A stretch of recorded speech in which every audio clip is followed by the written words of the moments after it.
Ma carrière a commencé avec l'Amicale Robert Houdin de Lyon, que j'ai refondé en 1945, avec le premier gala que j'ai organisé en 1947, c'était une petite salle paroissiale, comme on a fait le plein en matinée, en soirée, un dimanche, on a décidé, dès l'année suivante, de faire un gala, de prendre une salle plus importante, également paroissiale, mais de 800 places.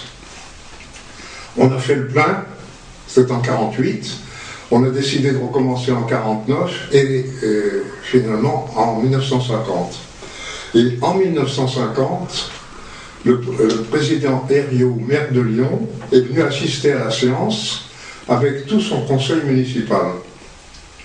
Et à l'entracte, j'étais en scène avec un numéro de cigarette que m'avait appris Daniret. Et le président Herriot est venu me voir et il m'a dit « Pourquoi ne feriez-vous pas ce spectacle au Théâtre des Célestins, au Théâtre municipal des Célestins à Lyon ?» Et il m'a dit « Je vais en parler au directeur pour qu'il accepte de prendre exceptionnellement un spectacle de magie, étant donné que le directeur ne prenait plus que des spectacles de théâtre dans cette salle. » Je suis allé voir le directeur du théâtre. On a décidé d'une semaine, de quelques jours de spectacle l'année suivante, au moment de Pâques. Et j'en ai parlé à mes collègues de l'Amicale Robert Houdin, parce que je leur ai dit, il faut engager des numéros qui sont chers, qui sont les champions de chaque catégorie d'illusionnisme. Alors ils m'ont dit, oui, mais avec la publicité, avec ça, on ne va pas courir les risques, il faut que vous preniez les risques vous-même. Alors c'est à ce moment-là que j'ai quand même demandé une licence pour faire le spectacle, et je me suis associé avec un bonhomme qui, comme je n'avais pas encore la licence, avec un bonhomme par lequel j'ai engagé les artistes, et j'ai couru les risques. Et c'est prouvé que le spectacle a eu lieu donc au Célestin en 1951 et qu'il a fait le plein pendant 3 jours. Le directeur du théâtre m'a dit on recommence l'année suivante et le Herriot voulait que le spectacle devienne une manifestation officielle à Lyon, chaque année. Donc la manifestation est devenue officielle, elle a eu lieu en 51, 52, 53. En 1953, outre Lyon, j'ai présenté le spectacle à Grenoble. Et j'ai eu l'idée de faire une tournée dès l'année 1954, vu le succès que remportait le spectacle.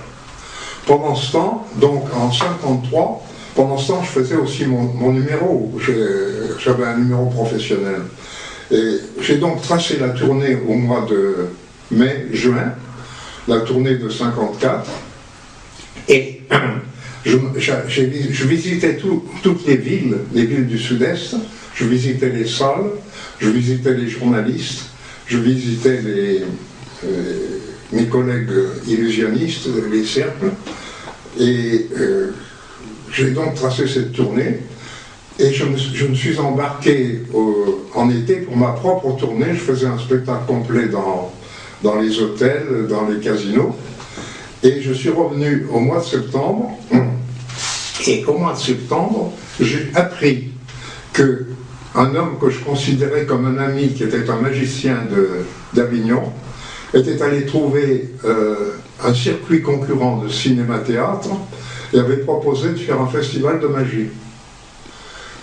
Et il a donc fait ce festival de magie en embauchant les artistes que j'avais eus au printemps 1953, sans leur dire que c'était un festival de magie. Ils se sont retrouvés à Avignon, tous ensemble, ils ont fait le spectacle, il y a eu un grand succès, et ensuite Deville, et l'organisateur a donc décidé de prolonger la tournée, de faire une tournée dans toutes les villes où je devais aller, à Marseille, Toulon, etc., y compris à Lyon. C'est ainsi que j'ai senti que j'étais grillé, et il y a eu des articles de presse à Lyon qui disaient De toute façon, ce n'est pas nouveau, on a déjà vu ça, la machine ne se renouvelle pas, il n'y a rien, c'est pas bien intéressant, enfin un tas de mauvaises critiques.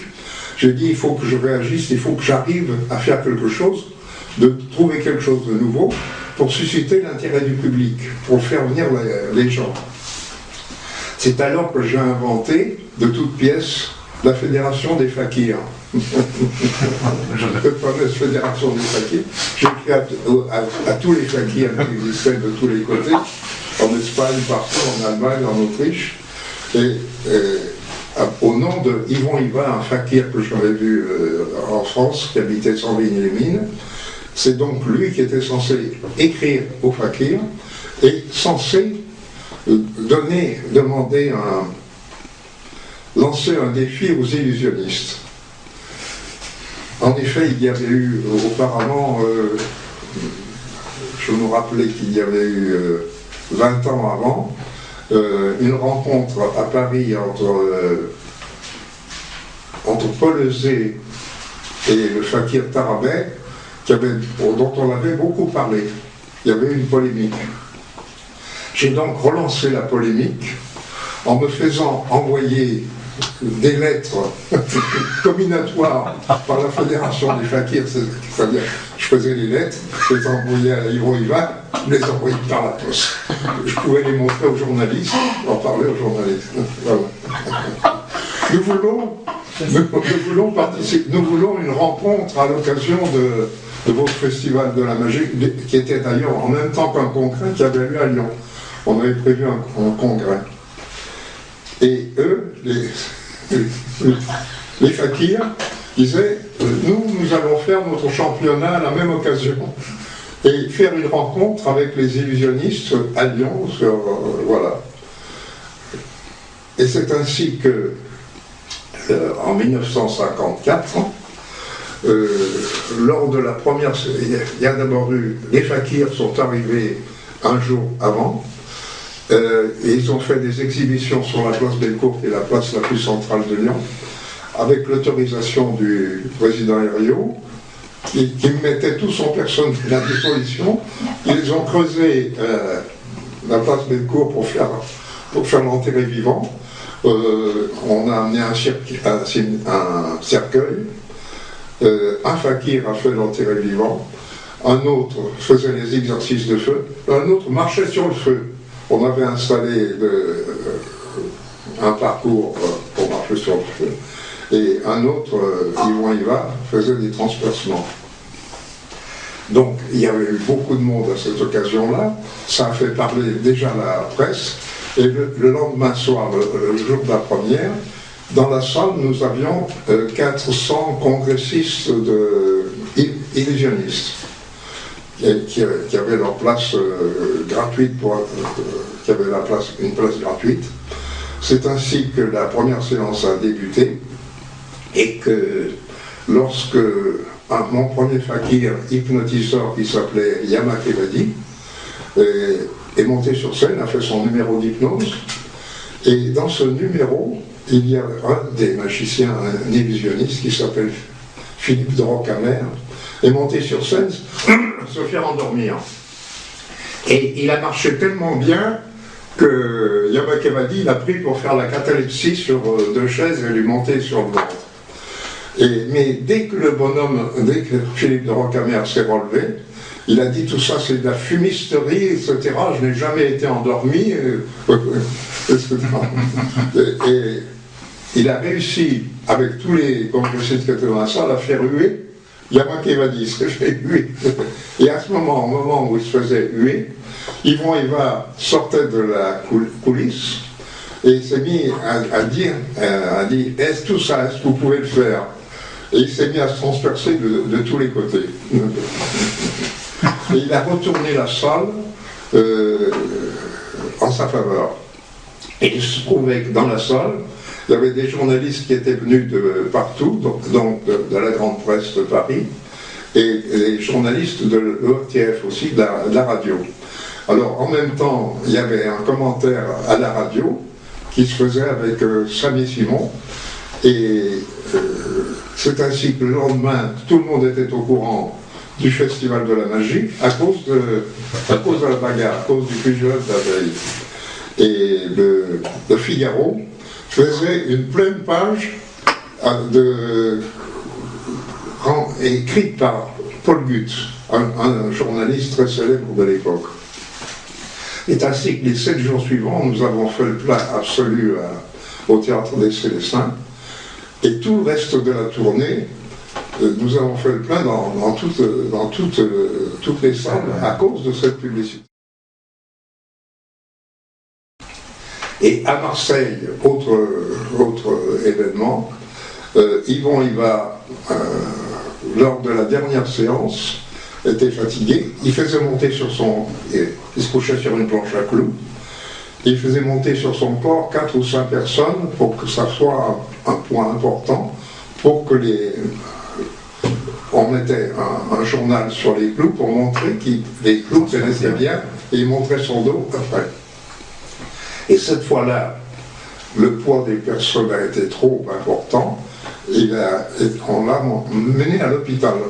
Il a été hospitalisé. Ça fait encore beaucoup de bruit dans la presse. Et immédiatement après, lorsque je suis revenu à Lyon, j'avais déjà une lettre de Cocatrix de l'Olympia qui me demandait à présenter le Festival de la Magie à Paris. Alors, je suis allé à Paris et je lui ai proposé un programme. Alors il m'a dit, je vais engager les artistes moi-même parce que je ne suis pas comme vous, je ne paye pas les charges sociales. En effet, il avait des contrats particuliers qui disaient que les artistes étaient des travailleurs indépendants qui travaillaient avec leur matériel, leurs partenaires, etc., leur musique, tout. Et qui n'est pas du tout salarié. Donc on a fait comme ça, on a commencé, je vais donner tous les adresses en main, et ensuite, dans les mois suivants, j'allais chaque fois à l'Olympia demander où en était le spectacle, à quelle période il pensait le faire. Et je rencontrais un bonhomme qui avait été impresario à Lyon, qui ne m'avait pas bien dans le nez et qui était devenu son directeur. Et la dernière fois, au mois de juin, vers la fin juin, je vais à l'Olympia, et on me répond, oui, mais le spectacle n'est pas prévu pour le moment, il n'y a pas de spectacle prévu, ça a été annulé, c'est reporté peut-être l'année prochaine, on ne sait pas. Et immédiatement, je traite avec un autre théâtre, le Théâtre de l'Étoile à Paris, qui m'avait aussi demandé le spectacle au mois d'octobre. C'est ainsi que, au mois de juillet, un article paraît à Paris, j'apprends que M. Cocatrix, pour la première fois, a eu l'idée de réunir les plus grands magiciens du monde, etc. Il embauchait, mais il avait carrément embauché les artistes que je lui avais proposés. Et comme je lui avais dit que Yamak Evadi, mon fakir, qui ne prenait pas de compère, avait parfois des difficultés auxquelles il n'arrivait pas à surmonter, ce qui lui était arrivé une ou deux fois, il a fait venir un hypnotiseur du Canada qui s'appelle le Grand Robert, qui, avec une équipe d'une vingtaine de compères à chaque séance, faisait un spectacle ahurissant, faisant déshabiller les gens, les faisant courir à 4 pattes, etc. Ce qui a eu un très gros succès. Et moi, je n'ai pas pu annuler mon spectacle du mois d'octobre au Théâtre de l'Étoile, où j'ai fait tout juste les frais. Et dans ce spectacle, j'avais engagé, pour la première fois, Al Carty, que j'avais vu auparavant, quand j'étais très jeune, au Casino de Paris. Il faisait c'était le numéro du vieux professeur qui amène des parties d'un robot, qui fabrique un robot de toutes pièces, et qui, en finale, on voit le robot qui arrache la tête du professeur. Numéro que j'ai engagé souvent par la suite. Et c'est à cette occasion que Alberti a monté le numéro macronais. C'est-à-dire qu'il a fait la parodie de tous les artistes qui passaient dans le spectacle. Lui, il passait ce dernier numéro, il faisait ce numéro de parodie, juste en avant-dernier numéro de deuxième partie. Et finalement, c'est avec ce numéro de Macronet qu'il est devenu célèbre. C'est-à-dire qu'il a été engagé presque à vie au Crazier Saloon de Paris. Ce qui a fait que je n'ai pas pu l'avoir au-delà de 2 ou 3. L'année suivante, le spectacle de 54 à Lyon, Célestin, ayant eu un grand succès, le directeur du théâtre m'a dit, on va faire... j'ai proposé du moins au directeur de théâtre de faire venir la revue magique de l'allemand Kallenag pour l'année suivante, durant 1 mois. Donc en 1955, nous avons présenté à Lyon le spectacle La revue de Kallenag, qui a rempli les Célestins pendant 1 mois. C'était quelque chose d'exceptionnel. Et c'est malheureusement la seule ville où Kallenag a pu être présenté. Je lui avais demandé une exclusivité. Et lorsque Cocatrix, qui m'avait fait un sale coup, a voulu avoir Kallenag à Paris, j'ai mis mon veto. En effet, si Kallenag a pu venir à Lyon, c'est parce que j'avais fait le nécessaire pour qu'il ait son permis de travail. Car il avait été directeur d'une firme cinématographique et il faisait partie du Parti national socialiste. Il a fallu l'intervention de Herriot et puis le fait que je lui ai fait engager un artiste juif, c'était Jacques Holten, qui a fait des attestations comme quoi il l'avait bien connu pendant la guerre et qu'il avait toujours été philosémite, ami des Juifs, etc. Donc, Kallenag n'est pas venu à Paris à cause de ce truc, à cause de ce qu'on avait fait Cocatrix, et qui, donc pendant des années, je n'ai pas fait l'Olympia.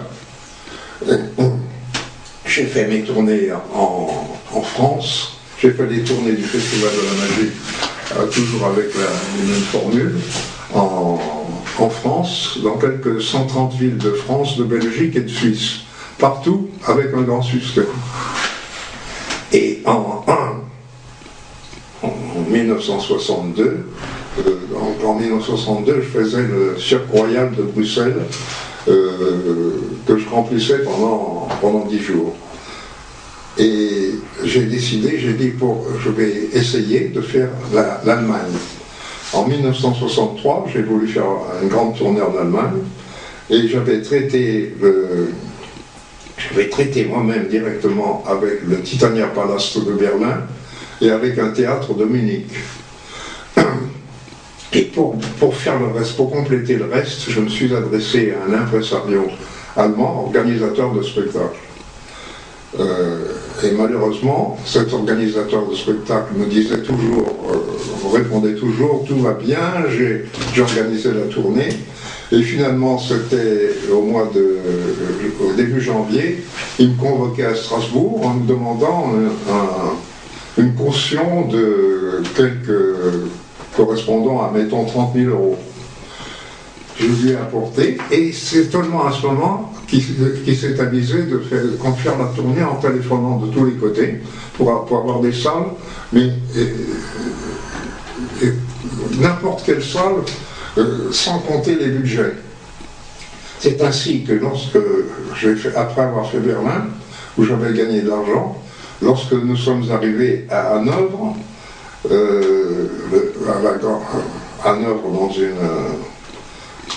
dans une très grande salle, même en faisant le plein, je payais tout juste j'arrivais tout juste à payer les artistes. Et ça a continué. Alors, j'arrivais dans des théâtres où je trouvais les affiches qui étaient restées en coulisses, qui n'avaient pas été posées.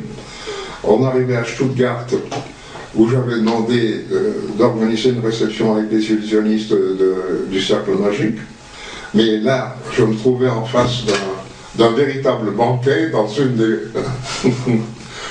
dans l'établissement le plus réputé du coin, avec les bouteilles de champagne qui s'ouvraient. Et de quoi on mangeait du caviar, du saumon, enfin quelque chose d'ahurissant du point de vue prix. Ou également dans la plus grande salle de Dortmund, où il avait réservé pendant 3 jours, et où il fallait payer, on louait la salle à un prix tellement prohibitif que je suis arrivé, c'était en déficit. C'est ainsi que ce bonhomme, dans d'autres endroits, comme il était associé avec moi au bénéfice, il prenait tout de suite son pourcentage sur les recettes. Et d'ailleurs, au moment de faire les comptes, il s'enfermait avec les directeurs de salle pour faire les comptes, c'est-à-dire que je ne savais jamais ce qu'il en était vraiment. Ce que j'ai dit en arrivant au directeur du théâtre de Munich. Je lui ai dit, je n'arrive plus à payer, je dois de l'argent aux artistes, il faut que je paye leur cachet. Et il a donc fait les comptes avec moi. Il m'a donné la part qui me revenait, ce qui m'a permis de payer la plupart des artistes. Et le bonhomme, l'associé, était furieux. Alors, le dernier jour, j'avais fait les comptes, heureusement, à 18 h, j'avais pris ma part d'argent, je l'avais réparti sur les artistes, j'avais gardé ce qu'il me fallait pour payer mon hôtel et pour partir le lendemain. Et le soir même, il arrivait avec un huissier qui me fouillait. Il me fouillait, j'avais un revolver pour me laisser fouiller. Voilà. Le lendemain, j'ai réussi à rentrer en France, j'avais peur qu'il fasse quelque chose pour que je m'arrête. Oui. Et au cours de cette tournée, donc, à Munich, un impresario a vu le spectacle et a dit, m'a convoqué, m'a dit je voudrais acheter le spectacle pour faire une tournée de 7 mois en Extrême-Orient l'année suivante. Et une chose amène l'autre, finalement ce truc qui était un déficit m'a amené cette tournée au Moyen-Orient qui a été l'année suivante, qui a duré depuis le mois de mai jusqu'à fin octobre, dans les plus grandes salles, c'est-à-dire au Korakuen Ice Palace, qui comportait 3500 places, où nous sommes restés, nous avons fait 2 mois. L'Araneta Coliseum des Philippines, de Manille, qui est la plus grande salle du monde, où nous avons fait aussi, je ne sais pas, 200 000 ou 250 000 spectateurs, la même chose. Et on a fait tout le Japon, on a fait les Philippines, on a fait la Malaisie. Et ça aurait pu se continuer ailleurs, mais les artistes étaient fatigués, avaient envie de rentrer en France. Avaient envie de rentrer en France, ce qui fait qu'on est rentré finalement début novembre, fin octobre, début novembre. Voilà. Et après, j'ai repris mes tournées en France, Suisse et Belgique, qui ont marché énormément. Depuis l'Extrême-Orient, je prenais toujours un ballet pour présenter le spectacle sous forme de revue. C'est-à-dire que nous faisions par exemple le ballet des squelettes à un moment, ce qu'on appelle le spook show. J'avais un artiste qui s'appelait Berkshire et qui faisait le théâtre noir et qui fabriquait tout ce que je voulais à la demande. Alors le spook show, on faisait, les danseuses dansaient, et au-dessus de la tête des spectateurs, au bout de grandes perches, on balançait des fantômes. Voilà, le ballet avait lieu sur la musique de David Brobeck, Square Dance. Voilà.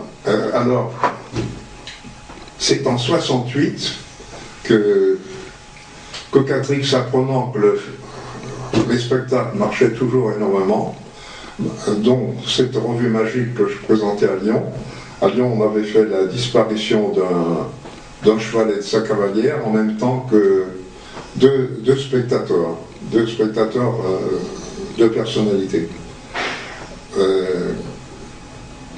Donc, voyant ça, il m'a fait venir à Paris par l'intermédiaire de Dominique Webb m'a contacté, m'a dit Cocatrix voudrait l'engager, mais il est gêné.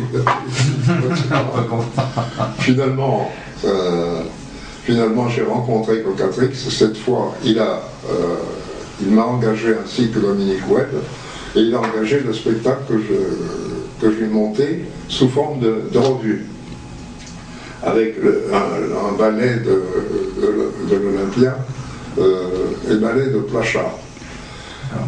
Donc le spectacle a commencé au mois d'août, il a fait absolument le plein en refusant beaucoup de monde. Ce qui a fait que toutes les années suivantes, il a fait un festival de magie, en me demandant chaque fois de le reprogrammer. C'est à ce moment-là que j'ai également fait des tournées dans tous les pays étrangers, c'est-à-dire j'ai fait une tournée une fois au Canada, en Grèce, ça a été le Moyen-Orient, voilà, absolument partout. Et en Afrique aussi, vous êtes allé? En Afrique, oui, bien sûr, l'Afrique du Nord, l'Afrique noire. Et l'Amérique du Sud aussi? Tous les incidents possibles et imaginables. Donc vous êtes allé aussi sur le continent américain, en Amérique du Sud aussi? Non, pas en Amérique du Sud. Alors j'ai failli faire New York, au Felt Forum, et là j'ai été grillé encore par un de mes artistes, qui s'est... c'est-à-dire que Maurice Chalfen, le directeur de Holiday Anis, était venu voir le spectacle au Canada la première fois. Il m'avait dit, je vais vous faire le Felt Forum à New York. Et il y avait un de mes artistes qui s'appelle Richard D, qui était un très bon artiste, mais qui avait toujours le défaut de vouloir s'interposer et de dire au bonhomme, oui, mais moi je vais vous faire le programme avec... ça vous coûtera bien moins cher. C'est trop cher ce que demande de s'en aller. Eh bien, et malheureusement, mais Richard D n'était pas capable de faire le lancement publicitaire. Ne s'y connaissait pas, c'est-à-dire que le spectacle qui a eu lieu au Felt Forum n'a pas eu de succès. Et déjà, précédemment, Richard D avait été engagé en Allemagne par l'organisateur qui m'avait fait faire l'Extrême-Orient, et pour présenter le spectacle avec le théâtre, avec le matériel de Kalanag, pour remonter le truc. Et également, il ne parlait pas allemand, et en dehors de son numéro c'était exceptionnel, mais en dehors de son numéro, c'était un bonhomme très discret, très tranquille. C'est-à-dire qu'il ne se remuait pas pour bouger, pour faire des exhibitions, pour faire parler du spectacle à l'avance. Et cette fois-là, en Allemagne, le spectacle a été terminé le premier soir. Il a fait faillite le premier soir, vu qu'il y avait très peu de public. Et le lendemain, il n'y avait plus de location, plus rien du tout. Le bonhomme, l'organisateur a annulé en disant aux artistes, je vous réengagerai plus tard en organisant mieux la tournée. Et vous avez toujours les mêmes artistes ou vous changez d'artiste tous les... Non, je changeais. J'étais en France, et Belgique, Suisse, je changeais forcément de programme pour avoir du nouveau. C'est ainsi qu'après, lorsque après que Richardy m'ait fait pas une impolitesse, mais n'ait pas été bien correct avec moi, j'ai engagé Siegfried and Roy, qui ont fait leurs premières armes donc, au Festival de la Magie. Et suite à cet engagement, ils ont été engagés au Lido à perpétuité, et ensuite à Las Vegas à perpétuité. Jusqu'à maintenant. En fait, vous avez fait travailler beaucoup de jeunes qui débutaient, en fait. Voilà, beaucoup. Oui, j'allais dans les congrès, et dans les congrès, je trouvais le champion de... Je mettais toujours le champion de dextérité du moment. J'engageais toujours un pickpocket pour le côté comique des numéros. Je prenais, en ce qui concernait l'illusionnisme, je prenais un présentateur qui faisait des gags. Et j'avais toujours je basais toujours ma publicité sur des expériences qui paraissaient extraordinaires. C'est ce dont je vous ai parlé, faire disparaître deux personnalités de la ville, en même temps que une Vespa et sa conductrice, et faire en sorte qu'au moment même où ils disparaissent sur scène, ils réapparaissent dans la salle. C'était aussi présenter des gens qui faisaient des prouesses extraordinaires ou qui semblaient posséder de véritables pouvoirs. C'est-à-dire, j'avais par exemple Moretti, des gens comme Moretti qui faisaient à la fois la roulette russe avec un revolver. Vous avez connu le numéro de Moretti, et qui entrait dans un carton tout juste assez grand pour le contenir, qui sortait en clown, qui se faisait transpercer de part en part par des gens qui transperçaient où ils voulaient, enfin des spectateurs, et qui sortaient habillés et maquillés en clown. Ça paraissait extraordinaire. Oui, toujours il fallait toujours l'élément homme qui défie la mort, l'évasion de la cuve d'eau que montait Jean Régis. C'était parfois la poupée qui dessine et qui fait des caricatures, la poupée qu'on apporte sur un trépied, qui dessine et qui fait des caricatures qui s'appelaient Yoni, ou la poupée qui fait la petite automate qui fait de la barre fixe de Rudy Molly. Vous en avez entendu parler? Oui. Moi, je l'ai vu quand j'étais petit, en fait, ce numéro-là. Oui, la roulette russe. Alors, il y avait aussi le numéro de... Donc, Moretti faisait quelque chose d'extraordinaire. C'est-à-dire qu'il tirait avec une arbalète sur une pomme qui était fixée sur la tête de sa femme. Et ceci en tournant le dos à sa cible et en ayant les yeux bandés. Donc il y avait un risque véritable. Mais de même que l'expérience de la... J'annonçais l'expérience de la femme sciée, comme nous devons avoir lieu seulement après la fin de la deuxième partie, qui était réservée qu'aux personnes aux nerfs solides. C'était un élément de publicité, puisque la plupart des gens restaient bien entendu, et ils montaient sur scène pour voir ensuite le ventre ouvert de la femme. Alors, ce qui m'a d'ailleurs occasionné beaucoup de difficultés, puisque une fois avec la scie circulaire, on était à Strasbourg, il était 21h, la scie électrique, la scie circulaire ne fonctionnait plus, l'électricité n'était pas bonne, il fallait un transfo. Il a fallu téléphoner de tous les côtés pour arriver à trouver un transformateur pour qu'il puisse faire l'expérience d'un soir et acheter un transformateur. Au cours de la même tournée, on arrive à Marseille et il fallait que chaque jour, l'abattoir devait apporter du sang et des boyaux. Alors on avait une provision de boyaux, mais ce soir-là, le sang n'a pas été livré. Il était peut-être 20h30. On attendait, parce qu'on attendait la visite des employés de l'abattoir, qui venaient chaque fois demander ils avaient des places gratuites. Ce soir-là, personne n'est arrivé, il n'y avait pas de sang, et Ricciardi disait, je ne veux pas faire l'expérience sans avoir du sang.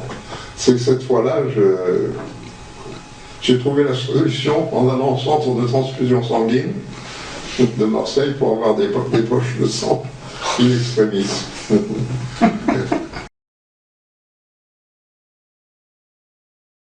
Les ennuis ont été nombreux. J'ai été bloqué à la frontière de Belgique, au poste de douane, avec le camion de matériel. On me demandait le détail de tout ce que contenait le camion et la valeur des objets pour en sortir. Une autre fois, ce qui a été difficile, c'est l'entrée à Berlin, Ouest, où il fallait traverser la zone soviétique.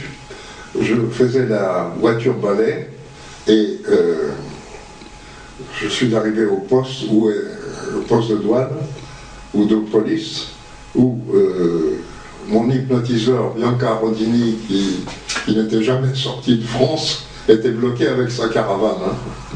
Donc il a fallu parlementer avec les policiers pour arriver à le débloquer et le faire partir. Et la même chose s'est reproduite lorsque j'ai voulu partir de Berlin pour aller à Hanovre avec Alberto Sita, alias Chun Chin-Fu.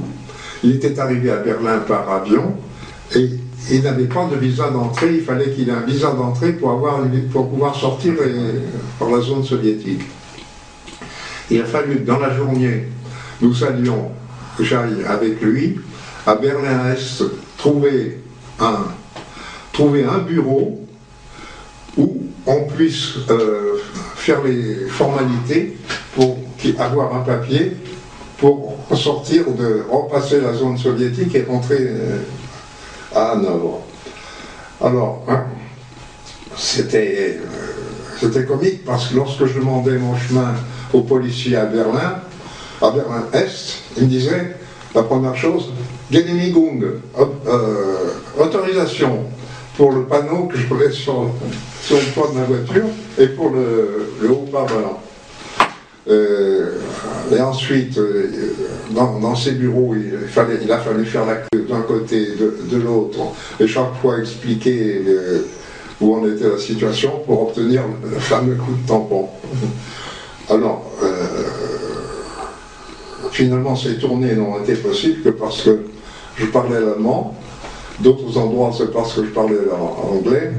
Et mes artistes, certains artistes, apprenaient leurs numéros en allemand, en anglais, en grec. J'ai également appris le grec. D'ailleurs, c'était nécessaire vis-à-vis des machinistes, parce que, pour dire aux machinistes, fermez tel rideau, fermez le rideau noir, ou faites ci, ou faites ça. Même après, il a fallu l'apprendre en arabe, lorsqu'on est allé dans la partie arabe de Beyrouth, pour dire allumez la lumière dans la salle ou éteignez la lumière, faites ci, faites ça.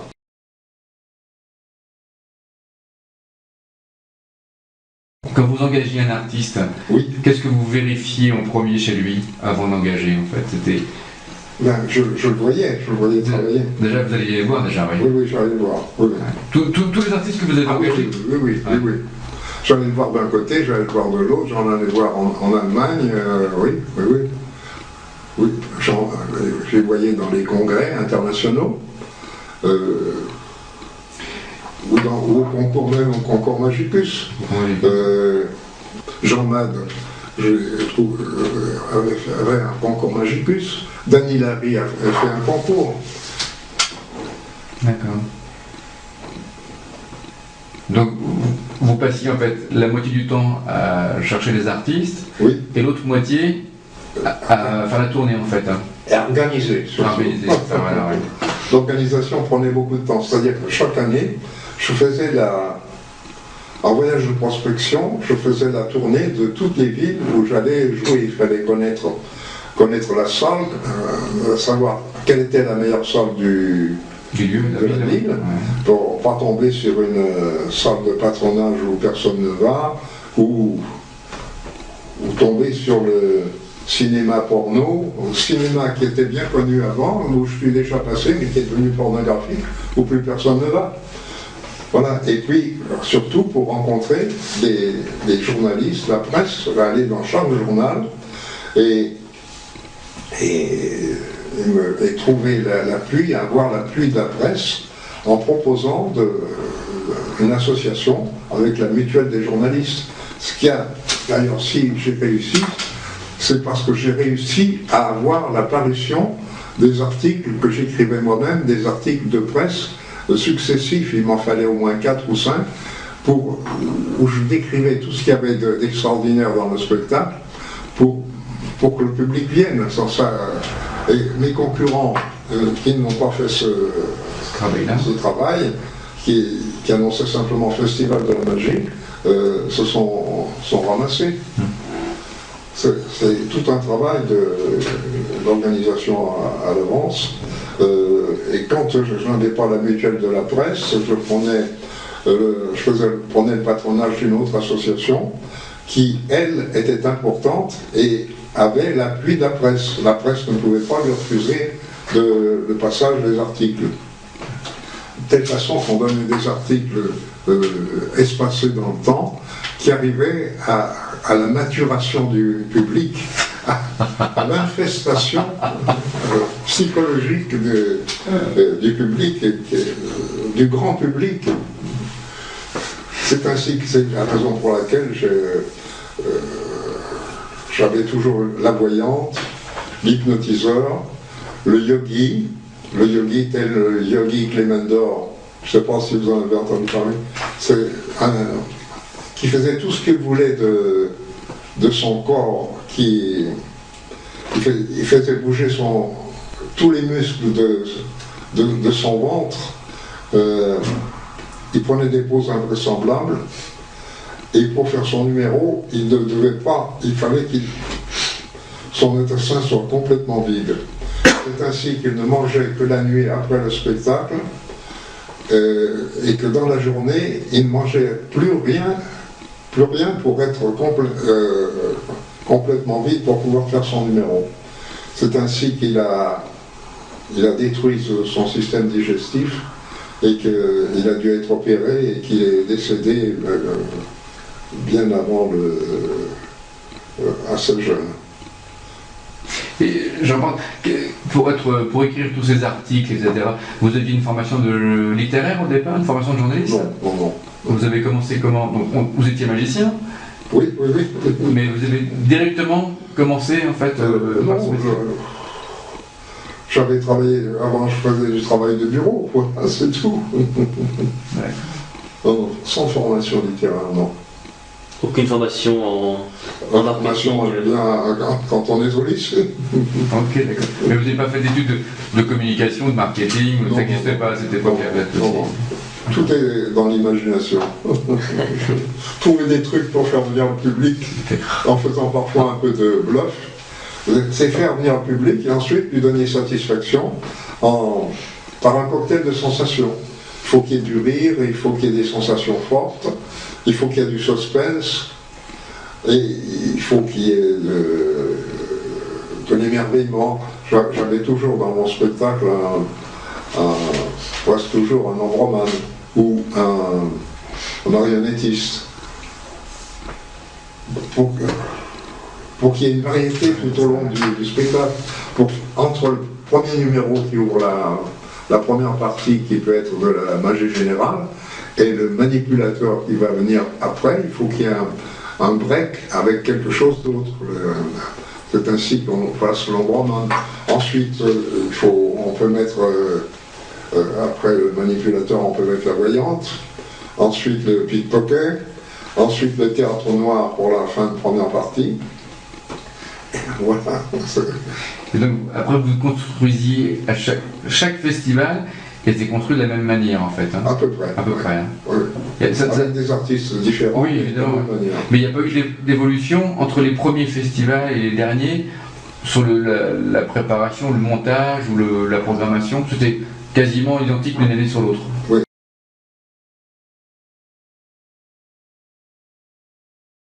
Mais enfin, le tout, c'est de savoir faire la publicité. Oui, et de ne rien manquer en publicité. Donc surtout les articles de presse, et puis la radio, la télévision, après lorsqu'il y a eu la télévision. Et vous n'étiez pas tout seul à tout préparer, enfin, c'est vous seul qui prépariez tout, oui. Tout seul. Oui. D'accord. Et c'est volontaire que vous étiez seul ou c'est un choix de rester seul à préparer l'ensemble? Non. J'ai eu une très bonne secrétaire qui était ma mère, et tout a bien marché tant qu'elle a été en bonne santé, jusqu'au moment où elle a eu une attaque. Elle est devenue à moitié impotente, et où je n'ai pas pu accompagner mes tournées. Ce qui a beaucoup nui. C'est ainsi que la deuxième tournée au Canada, j'ai embauché une jeune femme qui devait faire les comptes tous les soirs, et pour prélever la part des artistes pour leur payer leur cachet. Et je devais arriver à Montréal après pour terminer les comptes. Et lorsque je suis arrivé, mon premier, le chèque que m'a donné la firme, m'a donné plusieurs chèques. Le premier chèque, je suis allé me présenter à la banque et il a été impayé. Et c'est seulement à ce moment-là que j'ai appris qu'il était en faillite. Si j'avais accompagné la tournée, je l'aurais su au départ, j'aurais prélevé ma part tous les soirs avec l'argent en espèces ou les chèques qui étaient versés par le public. Tout l'argent que les derniers jours, j'ai pu avoir de l'argent à Montréal, mais presque rien, juste pour payer les artistes et pour pouvoir rentrer en France moi-même. Ça a été, voilà, je n'ai plus pu m'absenter de la...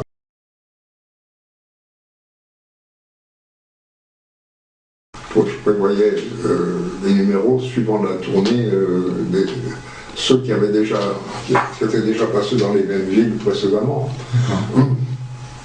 Parfois, je leur faisais changer leur numéro en prenant les mêmes. Alors, le Théâtre Noir, je lui ai commandé un numéro oriental qui est devenu un Ampacha. J'avais commandé l'accord hindou, etc. Et c'est lui qui me permettait de faire la disparition des deux spectateurs. Oui. Et ensuite, pour gérer les artistes, ça se Jean-Régis lui commandait des numéros. Je lui ai commandé la roulette russe, mais avec des carabines. Je lui ai commandé le mouchoir d'encens. Il a fait beaucoup de choses à la demande. Il a fait sa cuve d'eau. À votre demande, la cuve d'eau, c'est lui? Je lui avais dit une expérience à suspense. Ah oui. Et donc vous avez initié comme ça beaucoup de numéros, parce qu'on se rend compte que tous les grands artistes sont passés chez vous. Vous avez le plus beau catalogue d'artistes, quasiment tous. Voilà. Et c'est vous qui leur indiquiez en fait une typologie de numéros ou un esprit, et après ils montaient en fonction de ça en fait. Oui, c'est ce que j'avais besoin. Ce que vous avez besoin. Ce dont j'avais besoin pour la publicité. Ah oui, pour la publicité. Voilà, pour pouvoir en parler. Oui, le tout c'est d'attirer le public, puis ensuite de lui donner satisfaction. En lui donnant satisfaction, après on a la publicité parlée. Mais il faut d'abord attirer le public, le faire venir. Il faut que, alors, le public, le grand public, il y a celui qui n'est pas intéressé par l'illusionnisme, il faut lui trouver des éléments d'intérêt. C'est pour celui-ci qu'on parle de l'hypnose, qu'on parle de la voyance, qu'on parle des fakirs. On parle du calculateur prodige. Oui, il faut qu'il y ait absolument une variété dans le Festival de la Magie. Et dans vos critères de choix, en fait, pour les artistes, c'était quoi? C'était la qualité de leur professionnalisme? C'était oui, la qualité de leur qualité oui, d'abord, plus que leur capacité à vivre en groupe, parce que une tournée, en fait, vous partiez quand même plusieurs mois, le caractère influence un petit peu. Oui, le caractère personnel aussi comptait beaucoup. Ouais, je n'ai pris j'ai engagé que des artistes qui étaient coopératifs, parce que la coopération était nécessaire d'ailleurs d'abord pour la tournée, pour pouvoir faire la publicité, des artistes qui acceptaient d'aller à la télévision faire une démonstration, ou qui allaient sur un podium l'après-midi, le podium d'un grand magasin, pour faire également une démonstration, et qui parfois se mangeaient le soir avant le spectacle. Et puis des artistes conviviaux. Oui, il faut qu'il y ait une convivialité, sans ça on ne peut pas tenir une troupe. Surtout lorsqu'on reste 6 mois comme ça, ou 7 mois comme ça a été le cas en Extrême-Orient, il faut vivre en bonne intelligence. Sans ça, il y a toujours des frictions qui se créent.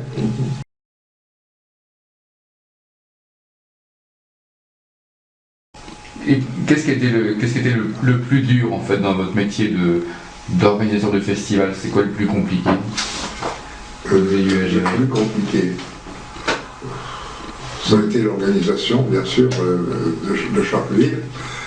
C'est comme, on organise un seul gala, c'est facile parce qu'on prévoit tout, mais quand on est obligé d'organiser, mettons, 25 ou 30 galas différents, dans des circonstances complètement différentes, il faut penser, oui.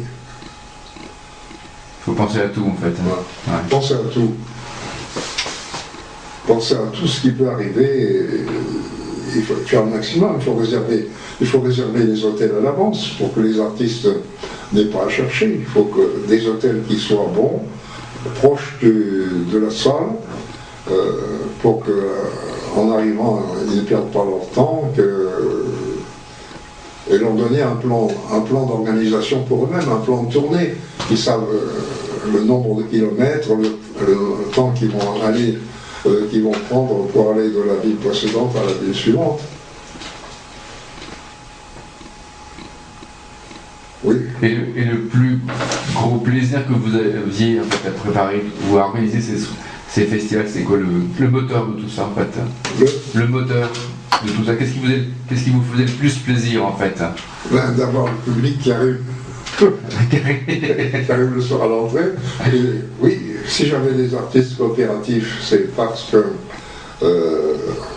ils étaient sur scène il y avait toujours certains qui s'occupaient du rideau ou des éclairages de l'artiste suivant ou de l'artiste précédent.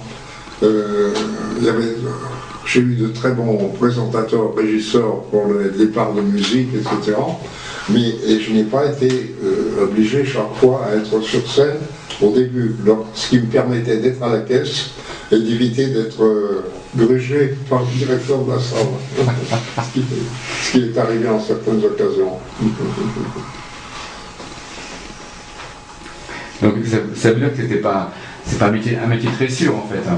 Non, c'est un métier difficile. C'est un métier difficile si on veut réussir. Alors, c'est pourquoi il y a eu beaucoup de concurrents festivals de magie, y compris un artiste que j'avais fait travailler qui s'appelait Fakir Kirokaya, qui voyant qui était lyonnais, qui est allé habiter au Havre, où il avait fait un spectacle, et qui voyant qu'il avait fait un spectacle qui n'avait pas eu de succès, voyant que j'ai eu un succès pendant 3 jours, il m'a fait un procès.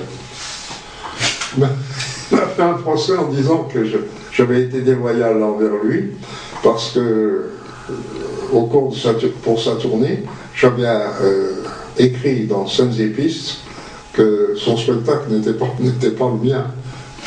Et j'avais écrit au directeur de salle où je comptais passer de me réserver l'exclusivité. Il a dit donc c'est à cause de Sans la ville que je n'ai pas réussi. Et il m'a demandé des dommages et intérêts énormes.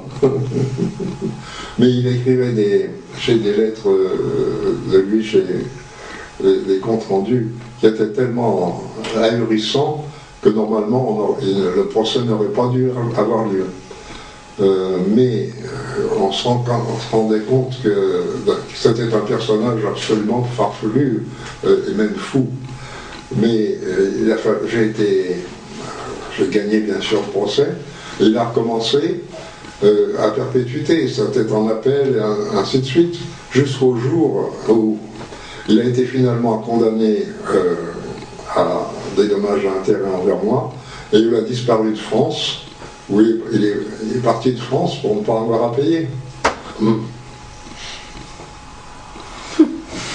C'est un des événements. Donc je me suis méfié des procès par la suite. À Zurich, au Congress House, un impresario local avait repris ma publicité précédente, y compris les yeux hallucinés, pour faire ses pavés de presse en disant « Deuxième Festival international de la magie ». Et je n'ai pas fait le procès quand j'ai dit il en sortira pas. Que des ennuis. Oui, alors finalement, si j'ai abandonné, c'est parce que j'ai été persécuté par le fisc.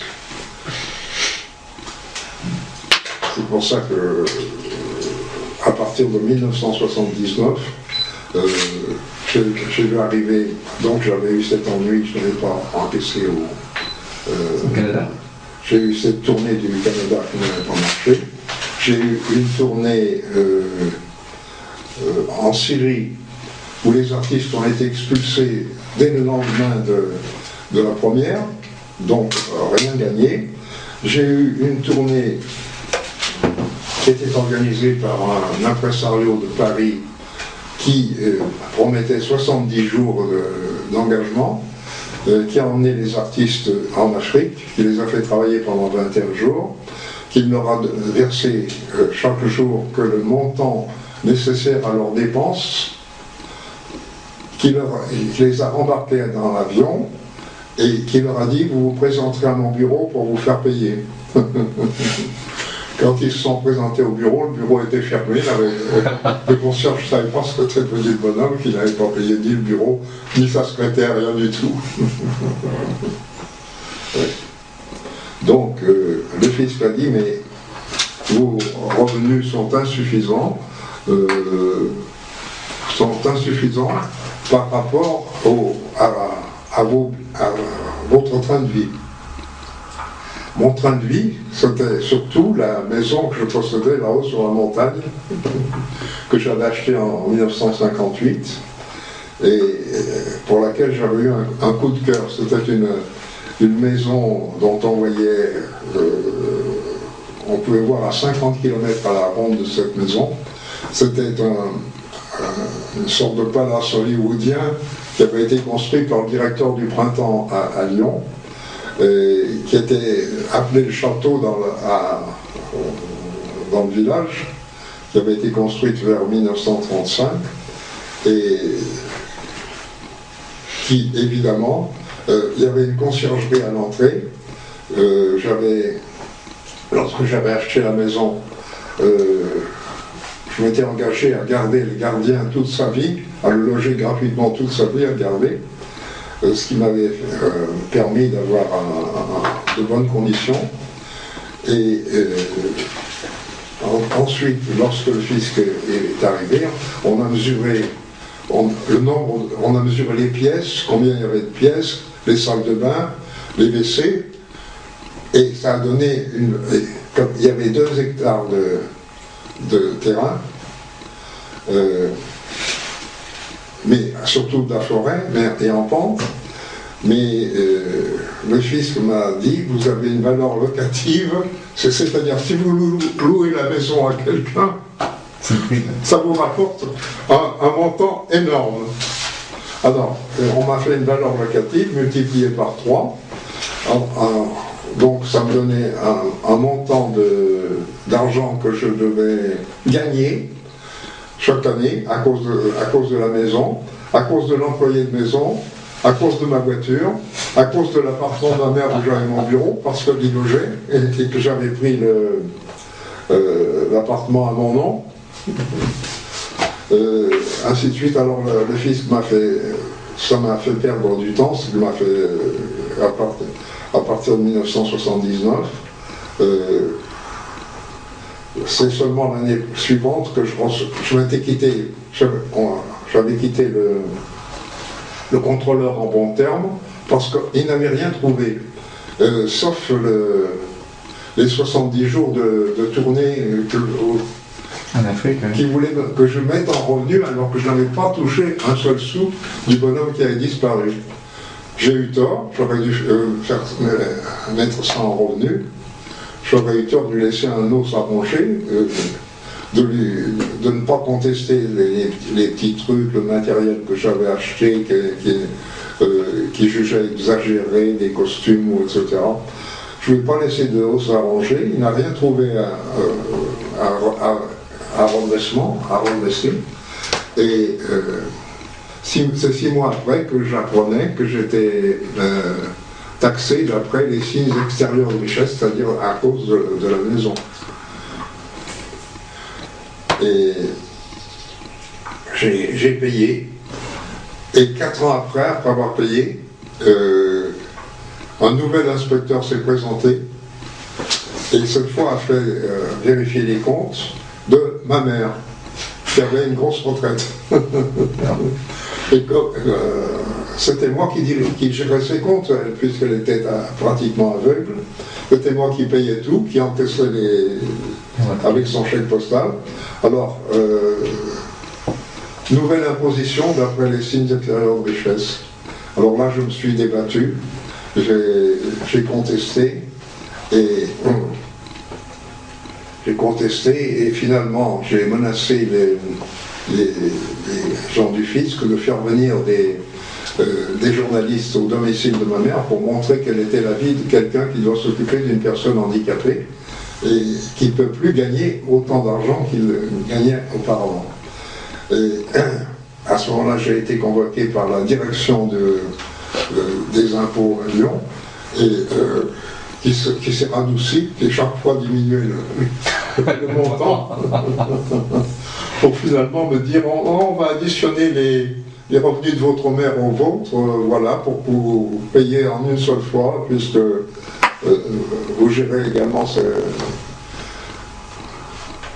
finalement j'ai compris qu'il fallait que je vende la maison de là-haut. Un de mes camarades travaillait aux impôts, m'a dit tu n'auras plus d'ennui qu'à partir du moment où tu n'auras plus cette maison qui attire l'attention du fils.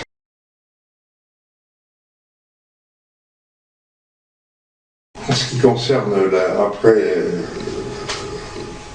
il y a eu beaucoup de spectacles de magie à la télévision. Cocatrix avait commencé. C'est-à-dire que chacun des spectacles, chacun des festivals qui passaient chez lui était filmé sous le prétexte de faire la publicité, ce qui lui permettait de ne pas payer les artistes. Il ne versait rien du tout. Sauf en 1972, où Alan était au programme, et il a dit, mais enfin, on doit payer quelque chose de supplémentaire. Il a fait payer des doubles cachets, et puis il a dit, si il a demandé un contrat, au cas où le numéro serait présenté intégralement ailleurs. Et Cocatrix, lui, a continué avec la fille de Cocatrix s'occupait de la vente des programmes filmés, C'est ainsi que le Festival de la magie filmé a été proposé dans tous les pays du monde. Il a gagné autant d'argent avec les films, finalement, qu'avec le public. Il a vendu le spectacle partout. J'ai des cassettes du Festival de la magie. Vous avez des vidéos du festival alors? Oui, oui. Donc de quelle année là du coup? Pardon? De quelle année? 1972? 68, 69, 70, Ah oui. 71, 72. Oh là là. Donc là, vous Je ne avez... fais pas les vidéos intégrales parce que il faisait des montages. Il faisait des montages avec tel artiste les uns derrière les autres pour faire à peu près 1 heure de spectacle, 1 heure de film, pour que ça passe à la télévision d'un côté ou de l'autre, que ça soit vendu. Je reviens au festival. En fait, vous faisiez toujours 2 parties en fait.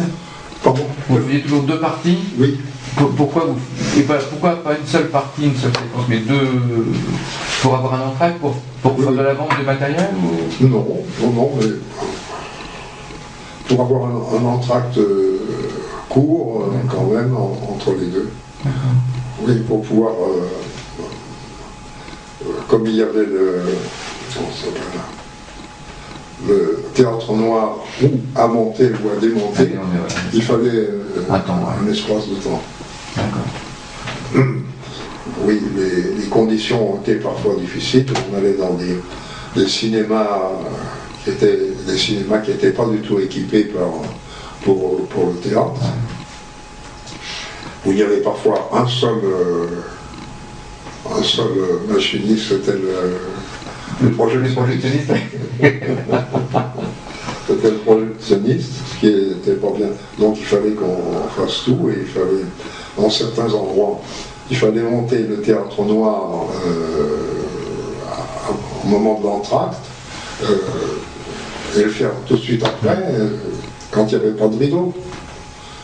Les endroits où il n'y avait pas de rideau, sur des podiums.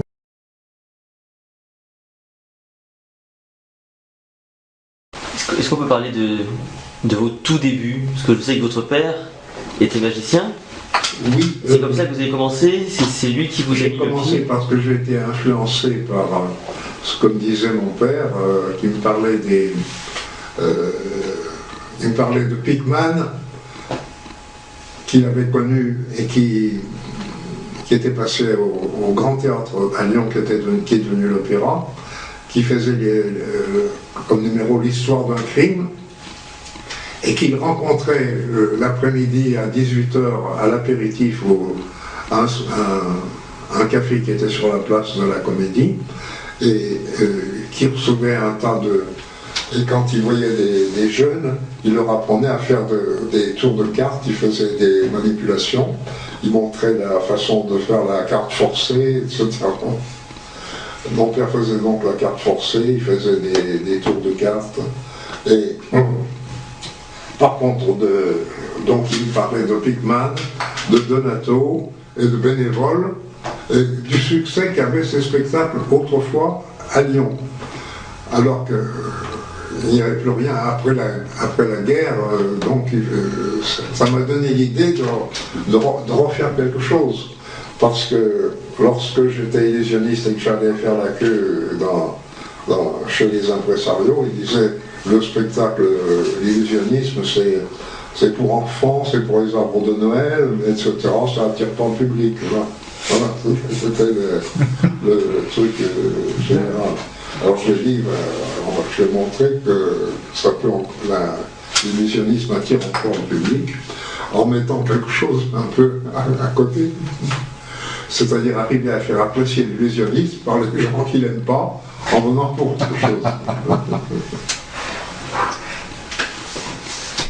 Et donc ensuite, vous avez, dans le livre de Max Diff, vous avez rencontré, donc vous avez appris la magie avec Freddy Fa, avec Illusion. Voilà. Freddy Fa a été le premier, il m'a appris surtout les manipulations de cartes. Ensuite, Hardy l'Enchanteur, qui passait en attraction dans un cinéma. Alors, je l'invitais à la maison, il venait manger avec nous, et c'est lui qui m'a tout appris. Il m'a appris les anneaux chinois, la chasse aux pièces, les boules, les manipulations de boules, et un tas d'autres choses, si bien que la première fois, lorsque je suis entré en scène, j'avais tellement entendu faire le baratin que je me suis mis à parler avec l'accent stéphanois. Tellement il m'avait dit, pour les anneaux chinois, on dit au monsieur, touchez monsieur, touchez, vous sentez que vous ne sentez rien, des choses comme ça. Oui, et le dernier, ça a été Danny Ray, qui faisait les boules avec des grosses boules style balle de tennis en caoutchouc. Et suite à cela, lorsque je fais les boules, j'ai fait aussi des boules avec des grosses boules en caoutchouc. Et qui m'a appris à faire des cigarettes allumées d'une certaine façon, avec de certaines manipulations. Oui, Danny Ray était un manipulateur exceptionnel. Chaque fois qu'il venait à Lyon, au Cirque Nancy, il était présentateur. Je le faisais venir aussi à la maison. D'ailleurs, chaque fois qu'un illusionniste passait à Lyon dans un petit... il y avait un dancing qui faisait des attractions tous les lundis après-midi et qui embauchait parfois des illusionnistes que j'invitais chaque fois le soir à la maison en apprenant chaque fois quelque chose d'eux. C'était eux d'ailleurs qui me disaient il faut absolument pas devenir illusionniste car on n'est pas bien payé, on n'a pas de gros cachet. C'était le cas de Robertson et Lucille à l'époque que j'ai pu travailler, Carolus Magdala, la voyante avec leur numéro de télépathie, ce qui m'a incité d'ailleurs à monter un numéro de télépathie avec ma femme dès que je l'ai connue en 1951. Oui, j'avais compris que le paranormal était toujours apprécié par les journalistes, et lorsque je faisais ma propre tournée, dès que j'arrivais dans la ville, j'allais rencontrer les journalistes dans leur bureau, et je leur proposais de faire une expérience. Je leur disais, voilà, vous allez poser plusieurs objets sur la table, maintenant vous en touchez un, vous y pensez fortement, et vous allez téléphoner au médium Linda, qui est à l'hôtel. Voilà le numéro de téléphone. Il téléphonait, et au bout le réceptionniste de l'hôtel disait oui, mais quel est le numéro de chambre? Quel numéro de chambre? Alors le journaliste se tournait vers moi en me disant quel numéro de chambre? Et mon numéro de chambre indiquait la première lettre de l'objet qui avait été touché. D'après le code. C'est bon. C'est excellent. Ensuite, je partais avec ce journaliste, je lui disais on va aller prendre un verre dans un café. Je l'emmenais prendre un verre, on partait prendre un verre dans un café, et j'appelais le garçon, je lui disais on va faire une expérience. Voilà un morceau de papier et un crayon, allez dans un endroit éloigné, et vous allez écrire une date quelconque, une année quelconque sur le papier, vous remplirez le papier, vous la rapportez. Alors il faisait ça, il rapportait le papier, et je disais, moi, le médium a fait une prédiction, voilà la prédiction, et ce qu'a écrit le garçon de café. On levait les deux verres, c'était la même chose. Tout simplement parce que le papier que je donnais au garçon de café qu'on prenait un deuxième papier plié au milieu, écrivait sur l'autre papier telle chose, gardez le billet, il y avait un billet de 5 francs, gardez le billet, gardez le secret, merci.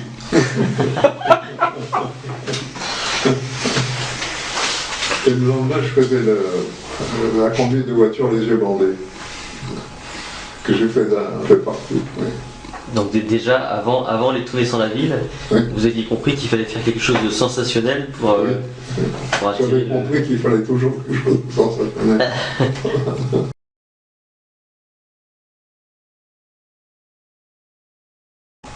Après 87, le spectacle, le Festival de la Magie, a été repris par Michel Fage, qui a fait des galas dans des villes de la banlieue de Paris, et qui a laissé tomber après. Et un autre garçon de Lyon qui s'appelait Marc Montand a voulu reprendre le Festival de la Magie, et je lui avais conseillé de ne faire que 3 ou 4 villes, de faire par exemple Lyon, Grenoble, Saint-Étienne, pour commencer. Il a voulu se lancer et faire une tournée trop longue, et il a fait faillite avant d'avoir commencé, puisque il faut payer des cautions, il faut payer la publicité à l'avance en certains endroits, dans des salles municipales. Si on prend la salle municipale de Strasbourg, il faut la payer d'avance. Il y a trop d'argent à investir, c'est plus possible. On ne peut pas verser 4 000 € tous les jours d'avance. Donc il n'a pas. Et puis il avait engagé les artistes à des conditions tellement élevées qu'il aurait fallu vendre 1100 places ou 1200 places tous les jours pour pouvoir amortir.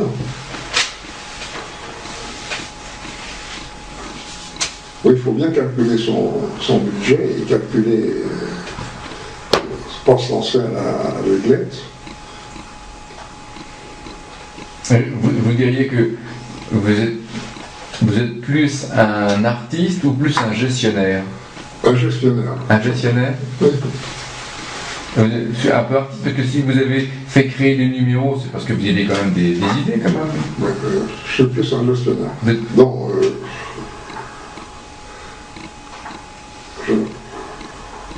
j'ai été un bon artiste, mais pas un artiste. Je ne sais pas si je serais devenu un aussi bon artiste que Danny Ray ou que Brahma. Et vous vous êtes plus réalisé en tant que producteur du festival qu'en tant qu'artiste en fait? Oh non, j'ai été très content d'être, quand j'étais artiste, d'ailleurs j'étais un peu les deux, puisque parfois je louais des salles municipales, je faisais un spectacle complet, où je mettais la musique en route, j'ouvrais le rideau, je rentrais en scène, et en deuxième partie, je faisais une conférence. Une conférence? Oui. Sur quoi? Une conférence sur l'illusionnisme, le fakirisme et l'occultisme. Je me suis toujours intéressé à ce qu'on appelait l'occultisme, c'est-à-dire à la parapsychologie. Ouais. Ça venait du fait que, pendant mon enfance, j'avais une tante qui s'appelait Lucie, et dont on disait qu'elle était douée de la faculté de voyance. Elle disait, on relatait qu'elle avait dit à ma grand-mère, rentre vite chez toi, ton fils est en train de se brûler, etc. Et Lyon était la ville où il y avait eu le mage Philippe qui était un guérisseur, si connu qu'il allait jusqu'en Russie pour soigner le Tsarevitch. Il y avait eu comment dire, le docteur en course qui s'appelait Papus, qui avait pris le surnom Papus, qui faisait des traités d'occultisme. Allan Kardec, qui était lyonnais, qui avait fondé également le spiritisme, et fameux abbé Boulan qui faisait des messes magiques dans une cave de la rue de la Martinière. Et c'est des messes pour combattre les roses croix, etc. Enfin, donc on parlait de tout ça à Lyon. Il y avait une atmosphère à Lyon qui était particulière, qui était mystique et particulière. Ce qui a fait le terreau, ou peut-être des succès de certains spectacles à Lyon. Les gens.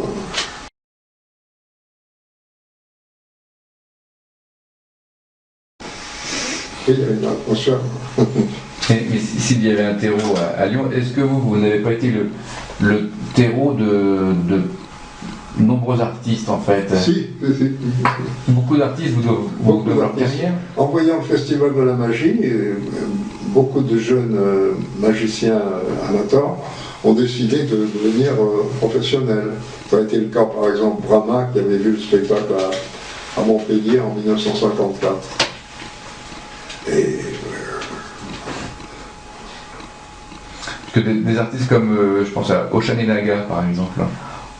Oshan et Naga, ouais, non. Ils avaient déjà leur numéro, non. Ils avaient déjà leur numéro de télépathie. Ouais.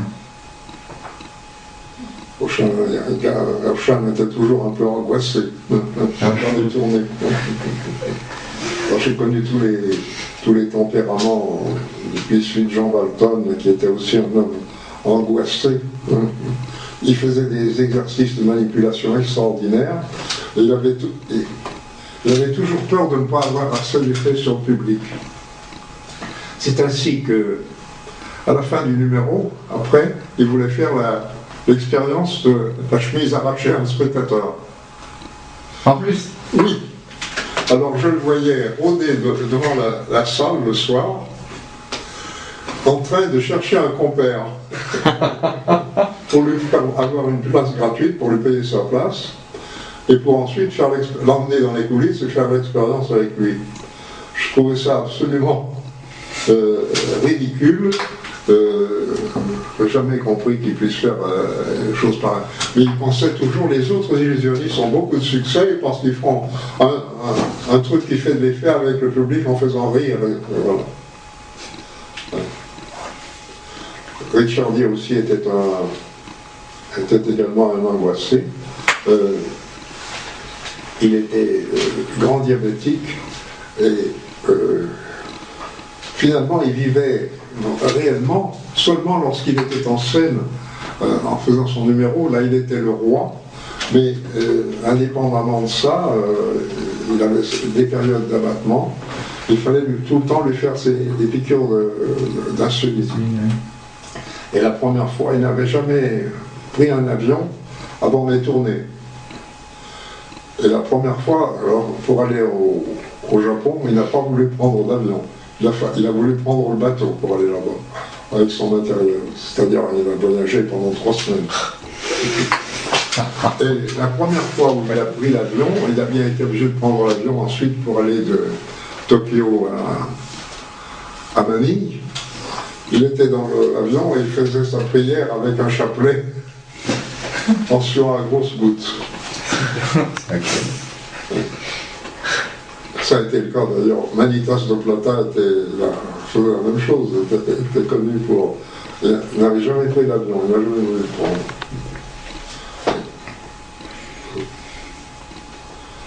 Il y a un tas de choses qu'on pourrait dire sur les artistes. Est-ce qu'il y a eu des artistes avec qui vous avez eu des affinités plus... Oui, Jean-Régil, par exemple. Jean-Régil,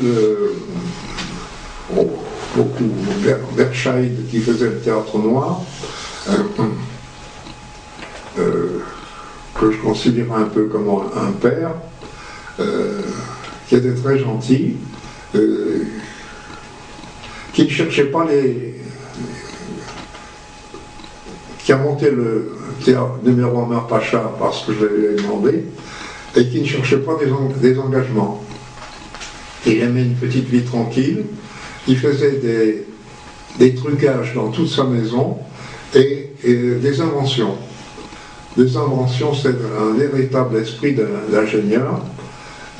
Et tandis que lorsqu'il est décédé en 72 et que j'ai fait reprendre son numéro Omar Pacha par Ostrovsky, qui s'appelait précédemment les Lightfingers, Ostrovsky a travaillé avec ce numéro Omar Pacha partout sur la Terre, même avec 2 équipes, Ouais. parce qu'il avait l'esprit commercial.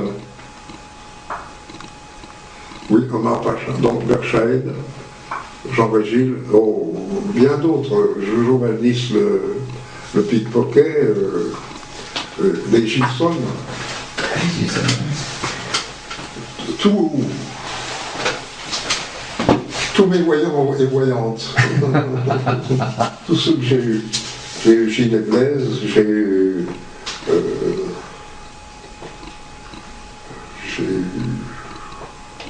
Oceanenaga, Carolus Magdala.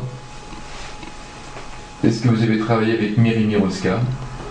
Non, Non. jamais avec Miroska. Jamais. C'était le hasard des calendriers? Oui. Ça a été un hasard. J'avais à ce moment-là Carolus et Magdala que j'ai gardé pendant longtemps, donc je n'ai pas pris Mire. Mire qui s'était marié avec une lyonnaise qui était une charcuterie, je crois.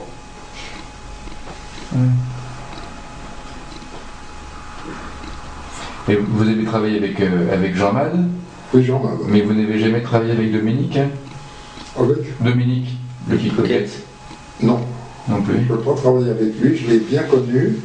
C'était un ami. Il y a eu des gens qui ont été des amis avec qui je suis resté ami, avec qui je n'ai pas travaillé. Ça a été l'occasion qui se présentait où il n'était pas libre à ce moment-là. Edernac aussi est un grand ami, mais je l'ai fait travailler. Edernac avec son numéro de corde, qui a été également parfois mon présentateur, qui a été mon présentateur en une occasion au Palais à Nice. Est-ce qu'il n'est pas plus simple de faire la liste des artistes qui n'ont pas travaillé pour vous? Pardon? Est-ce qu'il n'est pas plus simple de faire la liste des artistes qui n'ont pas travaillé pour vous, en fait? Parmi les nouveaux, oui, il y en a certainement beaucoup parmi les nouveaux. Mais dans les années 60, vous avez eu tous les grands artistes qui comptaient. Oui, je les ai presque tous. Vous les avez tous eu quasiment, en fait. Hein.